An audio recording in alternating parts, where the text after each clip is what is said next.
was completed. Okay, so now next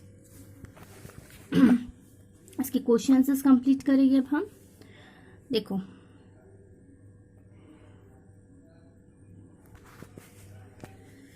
सोचो और बताओ. ठीक है. पिता ने बेटे को बुलाकर क्या कहा? पिता ने बेटे को बुलाकर कुछ कमा कर लाने के लिए कहा. बालक सरलता से 1 रुपया कुएं में क्यों फेंक देता था? बालक सरलता से 1 रुपया कुएं में इसलिए फेंक देता था क्योंकि उसकी कमाई का नहीं था. बालक ने अंतिम दिन चवन्नी कुएं में क्यों नहीं फेंकी? बालक ने अंतिम दिन चवन्नी कुएं में इसलिए नहीं फेंकी क्योंकि वह उसकी कमाई की थी. उसे कमाने के लिए उसने कठोर परिश्रम किया था. नेक्स्ट, रिक्त स्थान भरिए. बुखार, दुखने, माँ, रोने, बेटी. क, बेटा माँ के पास जाकर रोने लगा. ख, पिता ने पत्नी और बेटी को बाहर भेज दिया. ग, लड़के को बुखार आ गया. ग, मेरी गर्दन, कमर और पैर दुखने लगे हैं. बालक अंतिम दिन मजदूरी करने पर विवश क्यों हुआ?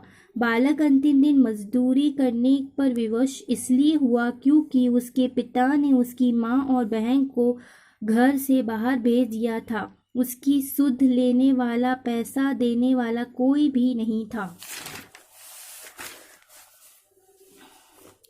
बालक ने 4 आने किस प्रकार कमाए? उत्तर, बालक ने एक सेठ का सामान उसके घर पहुंचाकर 4 आने कमाए.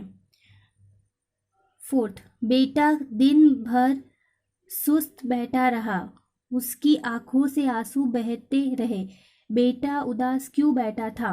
उत्तर, बेटा उदास इसलिए बैठा था क्योंकि घर में उसकी सुध लेने वाला कोई नहीं था और पिता ने उसे चेतावनी दी थी कि आज कुछ कमा कर नहीं लाया तो रात को भोजन नहीं मिलेगा.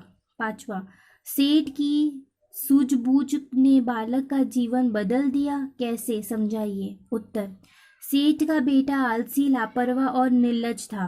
वह अपने बेटे को परिश्रमी बनाना चाहता था. अतः उसने अपने बेटे को कमाकर लाने के लिए कहा. कमाने के लिए कहा. लड़के ने पहले तो अपनी माँ से, फिर बहन से 1 रुपया मांग कर दिया, किंतु सेठ ने माँ बेटी को बाहर भेज दिया.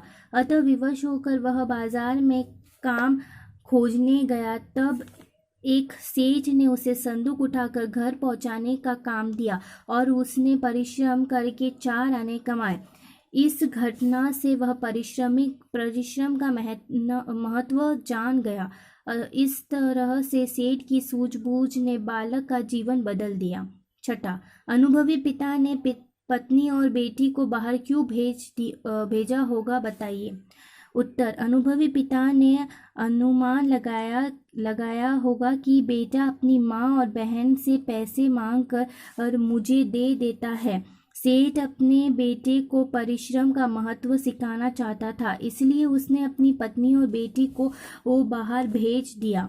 7वां, बेटे की गर्दन, कमर और पैर क्यों दुखने लगे थे? उत्तर, सेठ के पुत्र ने पहले कभी परिश्रम नहीं किया था. भारी संदूक को कंधे पर रखकर पैदल दूर तक चलना, इतना कठिन परिश्रम जीवन में पहली बार किया था, इसीलिए उसकी गर्दन और कमर और पैर दुखने लगे थे. पाठ में आए निम्नलिखित शब्दों के विपरीत अर्थ वाले शब्द लिखिए. दुख, सुख, जल्दी, देर, रात्रि, प्रातः, दिवस. जीवन, मरण. नीचे दिए गए शब्दों का वाक्य में प्रयोग कीजिए. स्वस्थ रहने के लिए व्यायाम करें.